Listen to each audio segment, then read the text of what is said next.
사도 바울은 자기가 세운 마게도냐 지역에 있는 여러 교회들에게 편지를 했습니다. 빌립보 교회, 데살로니가 교회, 그리고 몇 주 있다 살필 고린도 교회에 편지를 써서 보냈습니다. 그런데 오늘 우리가 살핀 베레아 교회에는 편지를 보내지 않았습니다. 어떤 성서학자들은 바울이 베레아 교회에 편지를 쓰지 않는 것은 너무나 좋은 교회였기 때문에 편지를 쓰지 않았다라고 말을 합니다. 베레아 교회는 별 문제가 없는 교회라 하나님이 그렇게 걱정할, 그리고 바울이 걱정할 게 없어서 편지를 보낼 필요가 없다고 그랬습니다. 그렇다고 해서 바울이 서신을 보낸 교회들에게는 좋은 점이 없었는가? 당연히 그렇지 않습니다. 유럽에 첫 번째로 세워진 이 빌립보 교회 같은 경우는 바울의 사역을 강력하게 도왔고요. 지난주에 살핀 데살로니가 교회 같은 경우 믿음의 역사가 나타났고 사랑의 수고가 있었고 그리고 소망 가운데 인내할 줄 아는 교회였습니다. 그러다 보니 마게도냐와 아가야에 있는 모든 믿는 자들의 여러분 본이 되는 교회가 되었습니다. 그리고 고린도 교회는 사람들이 많이 모이는 대형 교회로서 각종 은사가 충만하게 나타난 뜨거운 교회였습니다. 이렇게 교회마다 다 좋은 면이 있었습니다. 그런데 이 세 교회를 자세하게 들여다보면 또 다른 문제들도 있었습니다. 빌립보 교회 같은 경우는 분열의 문제가, 교회 안에 분열의 문제가 있었습니다. 데살로니가 교회는 종말에 대한 신앙 가치관이 바르지 못하다 보니 거짓 교사의 잘못된 주장에 빠진 여러분 재림론으로 인해서 교회가 흔들렸습니다. 그러다 보니 재림을 핑계로 일하지 않는 사람들이 생겨나게 된 거지요. 이게 데살로니가 교회의 문제였습니다. 그리고 고린도 교회는 말할 것도 없습니다. 고린도는 여러분 지역 자체도 문제가 많은 지역이었는데 교회 역시 아주 문제가 많았습니다. 아마도 바울이 이 고린도 교회를 생각하면 머리가 지근지근 아플 정도로 여러분 생각이 많은, 그리고 생각을 많이 해야 되는 그런 교회였습니다.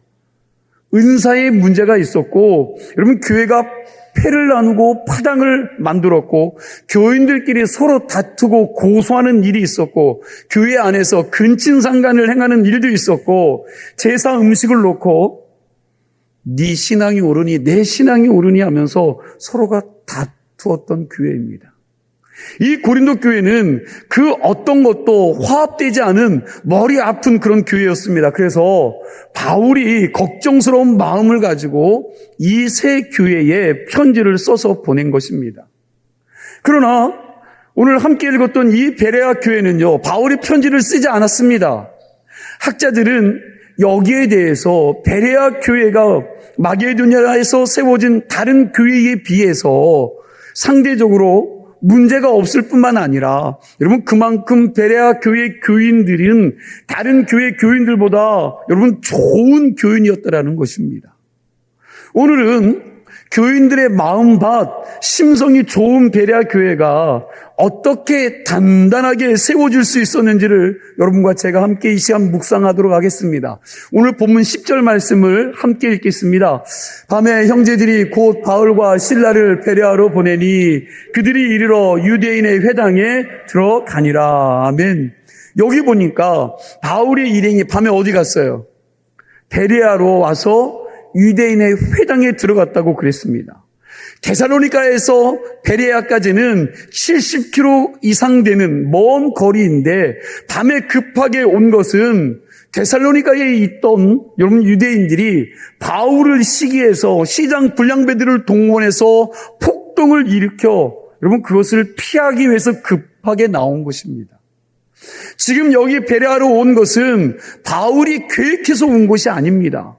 바울이 빌립보를 거쳐서 데살로니가로 선교를 했는데 원래 그 길을 따라 쭉 가게 되면 나오는 것이 어디냐? 아덴이고요. 그리고 아덴 다음에는 고린도입니다. 바울이 급하게 피해온 이 베레아는 이 코스 속에, 이 지역 속에 들어있지 않습니다. 그러니까 베레아는 사도 바울의 계획 속에 있었던 것이 아니라는 거예요.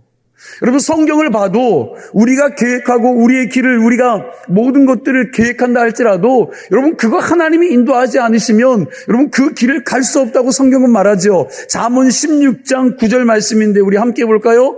사람이 마음으로 자기의 길을 계획할지라도 그의 걸음을 인도하시니는, 예, 아멘. 여러분, 누가 인도해요? 예, 여호와 하나님께서 인도하신다고 그랬는데 이 베레아는 여러분, 바울의 계획 속에 있지 않았는데 그 걸음을 누가 인도했어요? 하나님께서 인도하신 것입니다. 하나님이 바울의 이 발길을 베레아로 인도하신 거예요. 여러분, 우리의 인생길 내 계획대로 됩니까? 안 됩니까? 안 됩니다. 지난 세월 좀 한번 돌아보세요. 여러분들의 인생을 돌아보세요. 내 인생이 내가 계획한 대로 되었습니까? 아마도 모든 사람들이 다 내 계획대로 안 됐다라고 말씀하실 겁니다. 그런데 그럼에도 불구하고 그게 하나님의 은혜에 여러분 때가 많이 있었다라는 거예요. 베레아 역시 바울의 계획 속에 있지 않았지만 바울은 오히려 이곳 베레아에서 큰 위로를 받고 은혜를 받았습니다. 여러분, 데살로니가에서 마음이 상했던 일들이 이곳 베레아와 교회 교인들이 모습을 보면서 여러분 치유가 되고 새로운 힘이 충전되었던 거지요. 베레아 교회는 유럽의 세 번째 세워진 교회입니다. 빌립보 교회, 데살로니가 교회 다음에 세워진 교회가 여러분 베레아입니다. 이 세 교회들이 세워지는 것을 자세히 들여다보면 각 교회마다 특징이 있어요. 특징. 빌립보 교회가 세워지는 과정을 보면 바울의 일행이 빌립보에서 기도를 많이 했다는 것을 우리는 알 수 있습니다. 빌립보 같은 경우는 회당이 없어서 바울이 안식일에 기도할 장소를 찾아 강가로 갔다가 여러분 거기서 자색 옷감 장사인 누구를 만나요? 예, 루디아를 만났습니다. 그리고 귀신 들린 여인 역시 기도하러 가다가 만나서 예수의 이름으로 그를 고쳐주었습니다. 바울과 실라가 감옥에서 기도하다가 감옥에 지진이 일어나고 감옥이 흔들리면서 그 감옥이 열리는 일들을 경험하고 그걸 통해서 그 감옥을 지키고 있던 간수장과 그 가족들이 구원받는 역사가 일어났습니다. 그러니까 빌립보에서는 바울의 일행이 열심히 기도하면서 선교를 했습니다. 유럽 첫 번째 세워진 이 빌립보 교회는 바울의 여러분 선교단들의 기도를 통해서 세워졌다고 해도 과언이 아닐 것입니다. 그리고 두 번째 교회 데살로니가 교회는 바울의 설교를 통해서 세워진 교회입니다. 데살로니가에서 여러분 바울의 선교팀이 기도했다는 말이요 한마디도 나오지 않습니다. 3주 동안 예수님이 누구인지 성경을 가지고 강론했다는 이야기만 나옵니다. 바울이 데살로니가에서 설교 중심의 선교를 한 겁니다. 우리는 빌립보 교회와 데살로니가 교회가 세워지는 이 과정을 통해서 알 수 있는 것은 여러분 교회는 기도와 말씀을 통해서 세워진다는 중요한 사실을 여러분과 저는 깨달아야 될 줄로 믿습니다. 그런데 여러분 베레아 교회의 특징은 좀 달라요. 여러분 오늘 말씀 중요한 말씀이니까 잘 들으셔야 됩니다. 귀를 세우시고 들으셔야 돼요. 말씀 들으면서 스스로 자가 진단을 잘 해야 됩니다. 사도행전의 저자가 누구예요? 이건 누가죠. 누가는 베레아 교회가 세워지는 모습을 통해서 우리에게 너무나 귀한 신앙의 자세를 보여주고 있습니다. 누가는 베레아 교회가 세워지는 과정에서 바울의 일행에 대한 얘기보다 베레아 교회 교인들의 모습을요 더 깊이 있게 조명하고 있어요. 누가는 교회가 세워지는 데 있어서 지금까지 다루지 않았던 그런 새로운 모습을 베레아 교회를 통해서 보여주고 있습니다. 누가는 의도적으로 이 모습을 부각시킨 것 같은데 누가는 베레아 선교를 하면서 베레아 교인들의 영적 상태를 보여주면서 많은 교회들에게 이것을 본받으라고 그렇게 말씀하고 있는 거죠. 그래서 베레아에서는 복음 전하는 바울보다 복음을 받는 베레아 교인들의 모습에 더 초점을 맞추고 있다는 사실입니다. 여러분 목사의 설교를 듣고 반응하는 교인들의 모습을 보면 다 다릅니다. 목회하면서 보니까 여러분 똑같이 목사의 설교를 듣고 어떤 사람은 엄청나게 은혜를 받는데 어떤 사람은요 엄청 기분 나빠하기도 합니다. 유튜브에 자주 등장하는 여러분 설교자만 봐도 한국에서 날고 뜨는 그 목사님의 설교를 해도 여러분 다 좋아하지는 않더라고요. 거기 댓글을 보면 꼭 그 설교에 대해서 비판한 사람이 있습니다. 똑같은 설교를 듣고 듣는 사람들의 반응이 다 다르다는 것입니다. 이런 관점에서 보면 말씀 전하는 목사보다 말씀을 받는 교인들의 마음이 참 중요하다는 생각이 듭니다. 예수님이 씨 뿌리는 부위에서 4가지 마음을 말씀하고 있죠. 여러분 여기에 씨는 말씀이고 밭은 뿌리는 말씀을 받는 마음을 이야기합니다. 첫째로 길가에 씨를 뿌렸습니다. 길가 같은 마음에 씨를 뿌리면 씨가 금방 사라집니다. 길가에 씨를 뿌리면 뭐가 와서 가져가요? 새가 와서 바로 물어갑니다. 그래서 길가 같은 마음으로 신앙생활하는 사람은 예수를 20년, 30년 믿어도 말씀이 아예 그 심령 가운데 심겨질 수가 없습니다.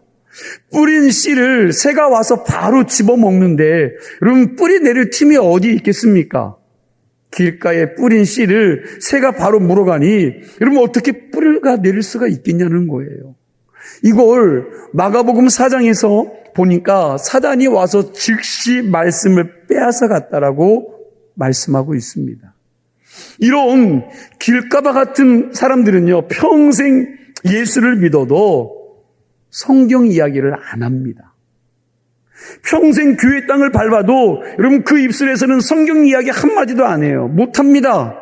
그저 자기 생각, 자기가 경험한 것만 말하고 어디서 주워들은 이야기만 합니다. 왜 그렇습니까? 수십 년간 예배당 다녔어도 하나님의 말씀이 자기 심령 깊숙한 곳에 들어와서 자기를 변화시킨 경험을 해본 적이 없기 때문에 그래요. 하나님의 말씀이 자기 속에 들어와서 자기의 영혼을 찔러 본 적이 없는데, 여러분 그 말씀으로 찔림을 받아본 적이 없는데, 그 말씀이 내 상한 심령들을 쪼갠 적이 없는데, 여러분 말씀이 자기 심령을 두드려본 체험을 하지 못했는데 어떻게 여러분 그 사람이 성경 이야기를 할 수 있겠습니까? 이게 길가 같은 마음입니다. 그러다 보니 여러분 길가 교인들의 특징은요, 오랜 시간 예수를 믿었음에도 불구하고 하나님 말씀보다 누구 얘기를? 자기 얘기죠. 자기 생각을 더 중요시 여기기에 여러분 이런 사람들은 말씀에 순종하지 않아요. 교회에 따르지 않습니다. 두 번째, 돌박 같은 마음입니다. 이 돌짝 같은 여러분 이 씨를 말씀을 받는데 오래 가지 못하는 마음이에요. 말씀이 좀 뿌리를 내리고 자리를 잡아야 여러분 단단해지는데 삶 속에 작은 바람이 불고 어려운 문제를 만나고 환난이 일어나면 그 요동치는 마음 속에서 하나님의 말씀이 자리를 못 잡는 겁니다. 어느 날 말씀을 듣고 하나님의 은혜를 깨닫고 내가 이제부터는 예수 믿는 사람으로서 거룩한 삶을 살겠다. 하나님을 예배하는 자리는 빠지지 않겠다. 모든 공예배를 참석하고 하나님 말씀하시는 모든 것들 이제 말씀대로 살겠다고 결심했는데 여러분 그 주간에 문제가 내 삶 가운데 터지면 시험거리가 생기면 어떻게 돼요? 여러분 그러면 자기가 결단했던 것을 바로 포기해버리는 거예요. 내가 그렇게 살겠다고 이야기했던 것들을 포기해버립니다. 그리고 내가 이렇게 예배를 잘 드리고 예수 잘 믿으려고 하는데 하나님 왜 나에게 이렇게 문제를 주십니까? 이렇게 어렵게 하십니까? 하고 여러분 결단했던 것들을 다 잃어버려요. 다시 예전 모습으로 돌아가는 것입니다. 말씀이 자기 심령 깊은 곳에 뿌리를 내리지 못하기에 그 씨가 금방 사그라지는 것입니다. 이게 돌짝 같은 마음입니다. 세 번째, 가시밭 같은 마음입니다. 가시밭에 씨를 뿌렸는데 이 말씀이 여러분 비교적 오래 갑니다. 왜요? 들은 말씀이 많고 아는 것도 있기에 어느 정도 그 말씀을 붙잡고 버티기도 합니다. 그런데 문제가 뭐냐? 여러분 들은 말씀에 대한 결실이 없어요. 열매가 없습니다. 예수님은 이처럼 결실하지 못하는 이유를 이렇게 이야기합니다. 세상의 염려와 재물의 유혹과 기타 욕심이 들어와 말씀을 막아서 결실하지 못했다. 그러니까 세상 염려, 여러분 세상 근심, 재물에 대한 유혹이 왔을 때 아무것도 염려하지 말고 너희 구할 것을 감사함으로 구하라는 이 하나님의 약속의 말씀을 붙잡고 이 염려를 떨쳐버리고 그리고 재물에 대한 유혹을 믿음으로 이겨내야 되는데 그걸 못한다는 거지요. 하나님의 약속의 말씀보다 당장 눈에 보이는 염려와 근심이 더 크게 보이고 하나님보다 돈이 더 좋아 보이니 그로 인해서 하나님의 말씀이 막혀버리는 것입니다. 말씀보다 내 염려와 자기 욕심에 넘어지는 거지요. 그러다 보니 열매가 없어요. 예수 믿는다고 하는데 여러분 그 삶을 돌아보면 열매가 하나도 없는 겁니다. 바라기는 저와 여러분이 인생 살아가다가 어떤 위기와 어떤 어려움을 만나더라도 그리고 물질의 유혹이 온다 해도 눈에 보이는 그 현상만 보는 것이 아니라 여러분 보이는 현실을 뛰어넘어서 역사하시는 그 하나님의 섭리를 바라보며 끝까지 말씀으로 순종하고 마침내 그 말씀의 순종으로 열매 맺는 신앙인들이 다 되기를 주의 이름으로 축원합니다. 네 번째, 좋은 땅과 같은 마음이 있죠. 예수님은 좋은 땅에 떨어진 하나님의 말씀의 씨는 반드시 30배, 60배, 100배의 결실을 맺는다고 말씀하셨습니다. 예수님이 하신 이 네 가지 비유의 말씀을 베레아 교회에 대입시켜보면 베레아 교회 교인들의 마음은 어떤 맛일까요? 그럼 어떤 맛이? 길가입니까? 돌짝입니까? 가시밭? 아니죠. 어디요? 예, 좋은 맛 맞습니다. 그것도 여러분 말씀의 씨가 떨어지는 즉시 그들은 풍성한 열매를 맺는 아주 좋은 땅이고 좋은 밭이었습니다. 저는 오늘 말씀에 나타난 이 베레아 교인들의 모습을 보면서 우리 주문진 감리교회 모든 교인들의 마음에 이 베레아 교회 교인들이 가진 좋은 심성으로 바뀌어졌으면 좋겠다는 생각을 해보았습니다. 이제부터 베레아 교인들의 모습을 추적할 것인데 우리가 말씀을 들으면서 나도 베레아 교인들 같은 신앙이 되겠다라는 좀 소망을 갖는 성도들이 되기를 주의 이름으로 축원합니다. 자, 데살로니가에서 나온 바울 일행이요, 베레아로 가서 회당에 들어간 복음을 전했습니다. 이때 복음을 받은 베레아 교회 교인들이 어떻게 반응을 합니까? 오늘 보면 11절 말씀이죠. 우리 11절 말씀 함께 있습니다. 베레아에 있는 사람들은 다 데살로니가에 있는 사람들보다 더 너그러워서 간절한 마음으로 말씀을 받고 이것이 그러한가 하여 날마다 성경을 상고함으로. 아멘. 여러분 누가가 베레아 사람들을 보니까 복음을 대하는 태도가 어때요? 데살로니가 사람들과는 완전히 다릅니다. 오늘 본문 11절 말씀에 보면 누가는 베레아 교회 교인들의 모습을 세 가지로 이야기합니다. 첫 번째, 베레아 사람들은 데살로니가 사람들보다 너그럽다 그랬어요. 너그럽다. 여러분 이걸 좀 다르게 표현하면 데살로니가 사람들은요 강팍했다는 거예요. 그 마음이 강팍했다. 그러나 베레아 사람들은 뭐 했다고요? 너그러웠다라는 겁니다. 너그럽다는 이 말을 헬라어 원문의 의미를 보면 여러분 고상하다라는 의미도 있고 그리고 말씀에 대하여 열정적으로 열려있다는 의미가 그 안에 있어요. 베레아 교회 교인들은 하나님의 말씀을 대할 때 열려있는 마음으로 대한 것입니다. 오늘 여러분과 저에게도 이러한 마음, 이러한 은혜가 있기를 간절히 소망합니다. 두 번째, 베레아 사람들은요 간절한 마음으로 말씀을 받았다고 그랬습니다. 베레아 교인들은 간절한 마음으로 말씀을 받았습니다. 어떤 성서신학자는 간절한 마음을 여러분 준비된 마음이라고 그렇게 해석했습니다. 저는 이 해석이 좋은 해석이라고 생각을 합니다. 사실 여러분 아무리 예수 잘 믿는 성숙한 신앙이라고 해도 매일매일 순간순간 간절한 마음으로 하나님의 은혜를 사모하면서 살아가는 게 쉬워요? 어려워요? 어려워요. 쉽지 않습니다. 우리가 매일매일 간절하게 사는 것은 쉽지 않지만 그러나 내가 하나님 말씀을 들으러 갈 준비하는 여러분 이 준비된 마음으로 나가는 것은 이건 가능하지 않겠습니까? 말씀이 주시는 그 은혜를 아는 사람들은 오늘 이 시간에도 준비된 마음을 가지고 이 예배에 참석해서 하나님의 말씀을 기대하고 듣는 줄로 믿습니다. 여러분, 이것쯤은 가능하지 않겠냐는 거예요. 교회 예배당에 나오는데, 공예배에 나오는데 최소한 나에게 들려주신 말씀, 나에게 선포될 말씀, 오늘도 나에게 허락하신 그 말씀 듣기 위해 하나님의 마음을 가지고 문을 열고 여러분 귀를 쫑긋 세우며 듣는 건 가능하지 않겠습니까? 강단에서 설교를 해보면 여러분 말씀 듣는 모습만 봐도 말씀을 통해서 은혜를 받는 교인인지 아닌지를 쉽게 여러분 알 수가 있어요. 어떻게 알 수 있습니까?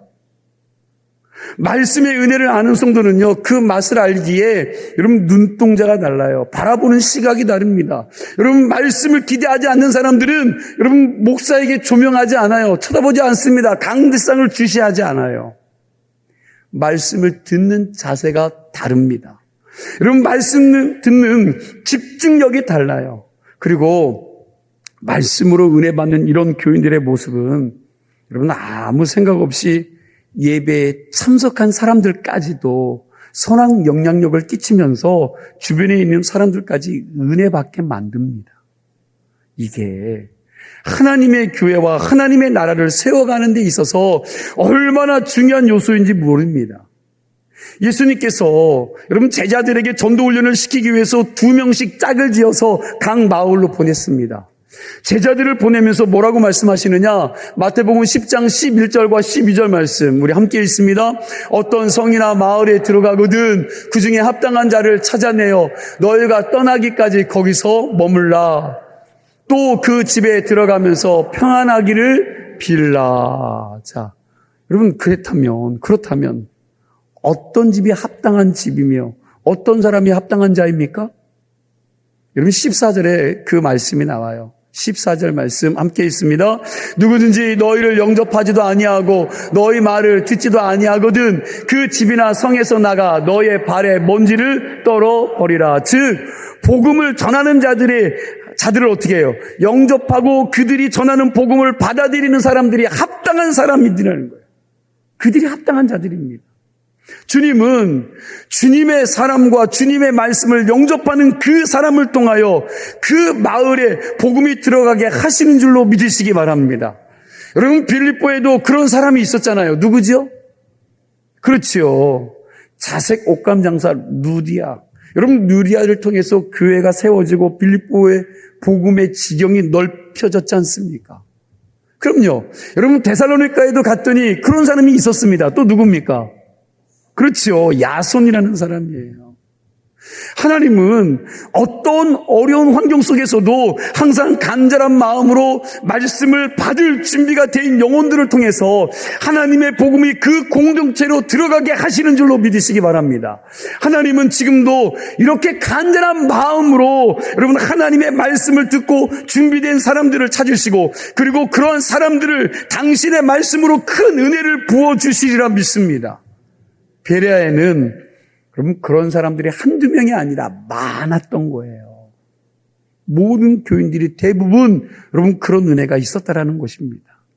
베레아 사람들이 이렇게 열린 마음으로 준비된 마음으로 말씀을 받아들이니 바울이 설교하면서 얼마나 신이 났겠습니까? 바울이 데살로니가에서 굉장히 마음이 상해서 나왔는데 베레아에 와서 보니까 여러분 심성 좋은 이 베레아 성도들 교인들의 모습을 보면서 이 바울의 상한 마음이 치유되고 영적으로도 충전되고 회복되었을 것이라는 생각이 듭니다. 그런데 베레아 교인들은요 이 정도에서 머무는 신앙이 아니었어요. 여러분 너그럽고 준비된 것으로만 끝난 신앙이 아닙니다. 베레아 교인들은 세 번째의 모습을 보니까 날마다 성경을 뭐 했어요? 상고했다고 그랬습니다. 이때 성경은 구약 성경이겠지요. 이때 사도 바울이 구약 성경을 예수님 중심으로 구속사적으로 해석을 해서 설교를 했는데 베레아 교인들은요 바울이 한 이 설교를 날마다 상고했다라는 것입니다. 마크 알렌 푸엘이라는 신학자가 있는데 이 사람이 사도행전 신학이라는 책에서 사도행전 17장 11절을 인용하면서 베레아 교회 교인들이 말씀을 받아들이는 모습이 성경 전체에서 말씀을 가장 잘 받아들이는 모습이다라고 그랬습니다. 성경을 보면 하나님의 말씀을 잘 받아들이는 여러 사람들의 모습이 나옵니다. 누가복음 10장에 보면 마르다와 마리아 자매가 예수님의 발 아래에서 말씀을 듣는 모습이 나오는데 이때 동생 마리아는 여러분 예수님의 말씀을 집중해서 잘 들었습니다. 그러나 언니 마르다는 일하느라 왔다 갔다 하느라 정신없고 부산해서 여러분 말씀을 그런 식으로 들으니 잘 들리지 않는 거지요. 그러면서 이 마르다는 동생이 자기를 돕지 않는다고 예수님에게 불만을 토로했습니다. 그러자 예수님께서 뭐라고 하십니까? 일하는 언니보다 말씀 듣는 마리아가 좋은 곳을 선택했다고 말씀하지 않습니까? 여러분 누가복음 24장에서도 보면 엠마오로 가는 두 제자들도 굉장히 진지하게 하나님의 말씀을 들었습니다. 그리고 우리가 사도행전 16장에서 본 루디아도 바울이 전한 말씀을 잘 듣는 사람 중에 하나입니다. 그런데 이 모든 사람들보다 베레아 교회 교인들이 더 집중해서 하나님의 말씀을 잘 받았다는 거예요. 베레아 교회 교인들은 간절한 마음으로 준비된 마음으로 말씀을 받고 날마다 성경을 상고했습니다. 그리고 자기들이 들은 말씀이 옳은가 그른가 하고 자기의 삶 속에서 확인하고 검증하고 살았습니다. 이것은 자기들의 들은 말씀들이 삶 속에서 되새김질하면서 이게 맞는 말씀인지 틀린 말씀인지 적용하며 살았다라는 거예요. 적용도 그냥 적용하는 것과 이 말씀이 옳은지 그른지 생각하고 적용하는 것은 다릅니다. 우리가 예수 믿으면서 하나님의 약속의 말씀은 반드시 여러분 옳다는 믿음을 가지고 적용해야 합니다. 그럴 때 여러분 그 말씀이 우리의 삶 가운데 이루어지는 거죠. 이런 생각을 가지고 베레아 교회는 정말 오고 오는 모든 교회들에게 있어서 많은 영감을 준 교회예요. 오늘날 현대 크리스찬들이 얼마나 여러분 듣는 귀가 커졌습니까? 여러분 듣는 귀가 얼마나 커졌어요? 지금 교인들은요 귀가 너무 커져서 예수님이 오셔서 설교해도 은혜 받기 힘들다고 말합니다. 이걸 좀 다른 말로 하면 자기 신앙의 수준은 여전히 바닥을 치며 여러분 설교 듣는 수준만 높아졌다고 비꼬는 말이에요. 영성은 없는데 머리만 크다는 말입니다. 우리가 많은 설교를 들어서 귀만 커지는 신앙이 아니라 이 들은 말씀을 믿음으로 붙잡고 삶 속에서 적용하여 살아가는 그래서 하나님의 능력을 맛볼 수 있는 성도들이 되시기를 소망합니다. 그런 신앙인들이 그리스도의 증인된 삶을 살 수가 있습니다. 진정한 크리스찬의 삶은 여러분 유튜브에서 기뚱량하고 예배당 와서 말씀 많이 듣는다고 되는 게 아닙니다. 베레아 교인들처럼 들은 말씀을 잘 기억하고 자기의 삶 속에서 그게 옳은가 그른가를 성경을 통해서 상공하고 검증하고 여러분 삶 속에 적용하면서 살아갈 때에 그때에 여러분 크리스찬의 삶의 능력이 나오는 줄로 믿으시기 바랍니다. 그냥 듣고만 가는 것이 아니라 그 들은 말씀을 가지고 어떻게 하면 내가 삶 속에서 그 말씀을 붙들고 살 수 있을까? 어떻게 하면 그 말씀을 내 삶 가운데 적용하며 살 수 있을까? 그런데 그렇게 살려면 여러분 우리가 먼저 하나님의 은혜로 좋은 밭을 되기를 사모해야 된다는 거예요. 그리고 간절한 마음으로 준비된 마음으로 삶 속에서 그 말씀을 잘 적용하면서 살게 될 때에 우리는 베레아 교회 교인들 같이 하나님께 칭찬 듣는 신앙이 되리라 믿습니다. 그 은혜가 오늘 저와 여러분들에게 있기를 축원합니다. 마지막으로 하나만 더 살피고 말씀을 마치겠습니다. 저는 바울이 베레아에 한 5개월이나 6개월 동안 있었어도 이 교회가 마게도냐 지역에서 제일 영향력이 큰 교회가 되었을 것이라고 생각을 해봅니다. 그러나 여러분 아쉽게도 바울이 이렇게 좋은 교인들이 있는 베레아에 얼마 못 있었습니다. 왜요? 그 이유가 뭡니까? 그 이유는 1차 전도 여행 때 비시디아 안디옥에서 바울의 선교를 방해했던 디아스포라 유대인들이요, 루스드라까지 와서 바울을 죽이려고 했던 것처럼 오늘도 보니까 데살로니가에서 여러분 시장 깡패를 돈 주고 사서 바울을 손보려고 했던 이 디아스포라 유대인들이 이 베레아까지 찾아온 겁니다. 이런 악한 세력들은 여러분 어느 시대나 늘 있었어요. 여러분 지금도 이런 세력들은 늘 존재합니다. 얼마나 이 사람들이 살기등등하게 바울을 찾아왔는지 바울이 급하게 피신을 한 거죠. 오늘 본문 13절에서 15절 말씀 뜻을 생각하면서 함께 읽습니다. 데살로니가에 있는 유대인들은 바울이 하나님의 말씀을 베레아에서도 전하는 줄을 알고 거기도 가서 무리를 움직여 소동하게 하거늘 형제들이 곧 바울을 내보내어 바다까지 가게 하되 실라와 디모데는 아직 거기 머물더라. 바울을 인도하는 사람들이 그를 데리고 아덴까지 이르러 그에게서 실라와 디모데를 자기에게로 속히 오게 하라는 명령을 받고 떠나니라. 아멘. 바울은 아덴으로 가는 배를 타려고요, 바닷가 항구로 갔습니다. 여기부터 아덴까지는 배를 타고 2, 3일 정도 걸리는데 바울이 같이 갔어요, 혼자 갔어요? 말씀해 보니까 혼자 그 길을 간 겁니다. 실라와 디모데는 아직 베레아에 남아 있습니다. 얼마나 다급한 상황이었으면 바울만 혼자 급하게 이 베레아를 빠져나왔겠습니까? 바울이 데살로니가에서도 베레아로 도망치듯 쫓겨나왔는데 또다시 베레아에서 아덴으로 여러분 쫓겨가는 거죠. 얼마나 급하게 떠났는지 여러분 이 모습을 생각할 때마다 참 씁쓸합니다. 이때 보통 사람 같았으면 어떻게 생각했을까? 여러분들이 이렇게 쫓겨가는 인생이었다면 여러분 어떤 생각을 했겠습니까? 저 같으면 하나님, 진짜 나에게 왜 그러십니까? 내가 주의 일 감당한다는데, 내가 하나님이 한다는데 하나님 왜 이렇게 힘들게 하십니까? 그랬을 것 같습니다. 그러나 바울은 어디 그럽니까? 이런 말씀 보니까 그런 말이 없어요. 바울은 바울이에요. 그냥 앞만 보고 가는, 여러분 앞만 보고 전진하는 복음의 전차 부대입니다.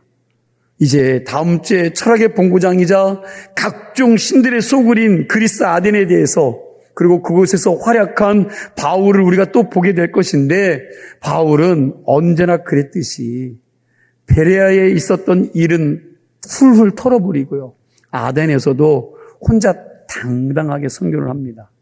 홀로 선교하게 된 바울의 걱정은 그럼 감시 좀 붙들어 매시고 우리는 우리의 모습을 잘 추스리고 여러분들이 신앙생활 여러분들 자리에서 잘하면 될 것 같습니다. 바라기는 저와 여러분이 베레아 교인들처럼 좋은 마음밭이 되어서 준비된 마음으로 말씀을 받고 날마다 성경을 상고하며 그 말씀을 따라 살아갈 소망이 있는 자들이 되기를 소망합니다. 또한 바울처럼 어떤 상황에서도 뒤로 물러가거나 낙담하지 말고 주님께서 공급해 주시는 그 은혜로 주님을 기쁘시게 하는 한 주가 될 수 있기를 주의 이름으로 축원합니다. 기도합니다. 하나님 감사합니다.